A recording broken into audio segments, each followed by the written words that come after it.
ఈరోజు మీరు okay media మిత్రులందరికీ నా నమస్కారం. 2019లో బ్లూ మీడియా పత్రిక సాక్షి నా పైన ఒక ఆర్టికల్ వేస్తాం జరిగింది.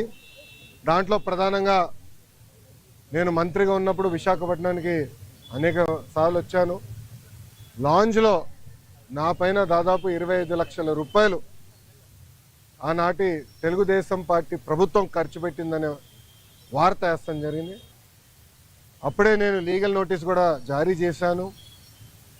మీరు క్షమాపణ చెప్పాలి, నేను ఎక్కడ ఆధారాలు లేవు, రాజ్యాంగం చాలా స్పష్టంగా ఆధారాలతో ప్రింట్ చేయాలి అని చెప్తుంది. అంతేగాని ఆధారాలు లేకుండా ప్రింట్ చేస్తే అది డిఫమేటరీ నేచర్ అని చాలా స్పష్టంగా చెప్తుంది.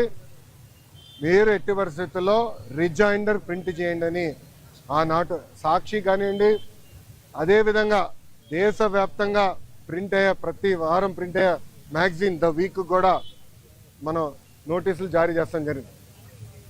ద వీక్ అవుతే ఇమీడియట్గా మా దగ్గరకు ఉన్న సమాచారం కరెక్ట్ కాదు, మీరు చెప్పిందే కరెక్టు,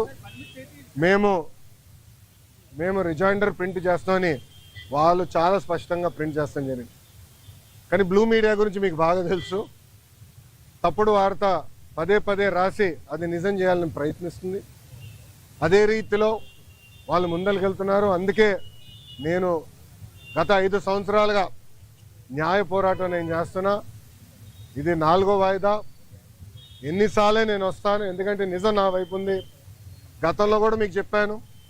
ఈ రోజు కూడా మంత్రి హోదాలో నేను వచ్చినప్పుడు పార్టీ ఆఫీసులో బస్సులో పడుకొని సొంత భోజనం నేను తింటున్నా తప్ప ప్రభుత్వం దగ్గర నుంచి కనీసం ఒక్క వాటర్ బాటిల్ కూడా నేను తీసుకోవట్లేదు. నేను ఇక్కడికి వచ్చిన వాహనం కూడా నా సొంత వాహనం, దాంట్లో డీజిల్ కూడా పోసుకుని నా సొంత నిధులతో, ఎక్కడ ప్రభుత్వం పైన ఆధారపడకూడదని మా తల్లి భువనేశ్వరి గారు నాకు చిన్నప్పుడు నేర్పించారు. అదే రీతిలో ముందరకెళ్తున్నా. ఎట్టి పరిస్థితుల్లో ఈ కేసు నేను లాజికల్ ఎండ్కి తీసుకెళ్తాను.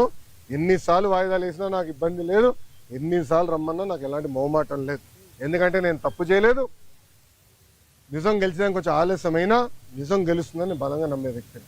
గతంలో కూడా నేను చూశాను, నాకు నేను కట్టుబడి ఉంటా. ఇప్పుడు మీడియా మిత్రులు కానీ ప్రశ్న ఉంటే సమాధానం చెప్పిన చూద్దాం.